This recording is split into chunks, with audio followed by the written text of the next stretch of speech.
Good morning and welcome to this week's edition of Torah. I think everyone's aware of the international sign of medicine, a snake twirled around a pole. Not sure, however, how many people are aware of the origin of this symbol. There are those who say that it is to be found in Greek mythology. However, there are other experts, and I also so believe, that its origin is to be found within the Torah itself. And indeed, in this week's parasha.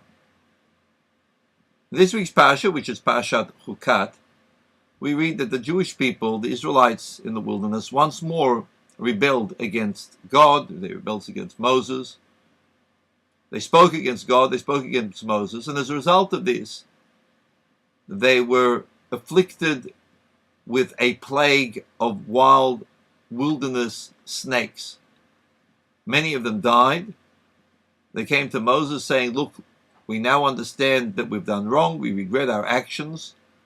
We wish God to forgive us."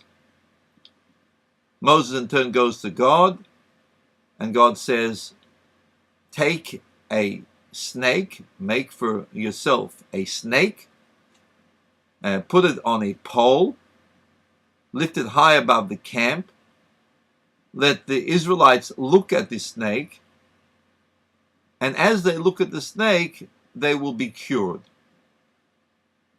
Moses does so, and of course, the Israelites who look at the snake are cured. Now, the Talmud is quick to point out that it was not the snake which actually caused the cure, but rather the fact that they looked towards God. You see, in the process of looking up towards this snake, which was held on a pole, they had to cast their eyes towards heaven. And it was their prayers to God, casting their eyes towards heaven, that actually enacted the cure. Well, that's all very well, but Nachmanides, the famous Spanish 14th century scholar, says, well, if the whole purpose was to look towards God, why make the snake in the first place? There must be something there in the snake.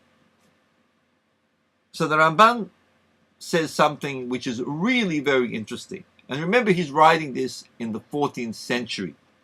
And this is what he says. He says it is of the way of Torah, shetasir hanezik b'mazik, that the damage will be removed by the very thing which causes the damage. V'terape hacholi b'machli, and that the illness will be cured by the very thing which causes the illness in the first instance. Now, hearing this from a scholar in the 14th century, who's already then able to understand, and he says that it's not my idea, it comes from the Torah itself, that in order to cure something, you have to actually take some of the disease itself and lay it to bear in the person who is ill. And that's what will bring about the cure. What a fantastic prediction of modern medicine, when it's not only venomous snakes and spiders whose venom is cured as a result of injecting into the person antibodies which come from the venom itself, but so also is the case with many other forms of virus itself. Indeed, as the Ramban says, that we gain the cure from the very thing which caused the illness in the first instance. I, for one, find this whole idea fascinating. However, the Ramban goes a little bit further, and he analyzes it from a spiritual perspective. And this is what the Ramban says. It says, in ancient times, as also today, if a person was bitten by a wild animal, say a person was bitten by a dog, it was not uncommon for the person to develop a terrible phobia for dogs. So much so, says the Ramban, that the mere mention of a dog could send the person off into a sweat. Thinking about a dog or seeing a dog could cause an attack, a panic attack in the person, which could lead to a heart attack and his death. And therefore, traditional doctors in those days would advise a person who had been attacked by a dog or indeed any other form of wild animal to keep away from dogs, keep away from pictures and images of dogs, and not even to say the word dog, for fear of the phobic effect that it would have on the person who imagines or who recalls what had occurred to him. So the Ramban says that the way, and the Ramban himself was a doctor, the Ramban says that the way they dealt with bites of ferocious animals was to isolate the person from the animal which had caused him the fright, the phobia, in the first instance. And here, says the Ramban, the Torah is telling us to do the exact opposite. The Torah is saying that you were bitten by a snake. Well, now look at that very snake which caused the problem in the first place. What's the reason behind that?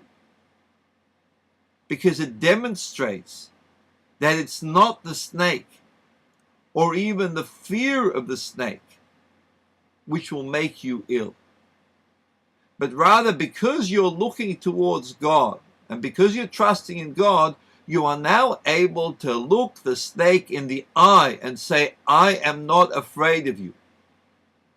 In other words, it's not the snake that kills, but a lack of faith in God that kills.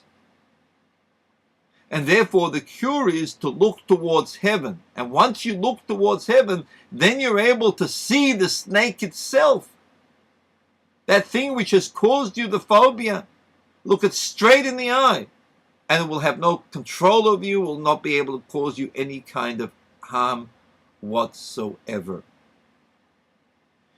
Although the Ramban is speaking, or the Torah is speaking, about a specific instance, the clear implication of this is that generally speaking, we have no reason to fear natural causes in the world. What we have to do is we have to place our trust in God. Look at the heavens. And once you look at the heavens, the very same thing which caused you the illness, that very same thing is not only not something which you should be afraid of, but that thing itself will become part of the cure. Because as the Talmud says, and the Ramban quotes it, it's not the venom which gives life or takes life, but rather God.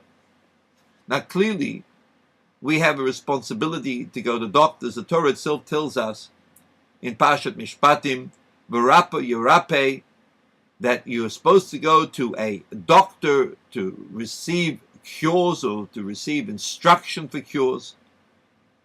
However, there is a big difference between believing a doctor and believing in a doctor.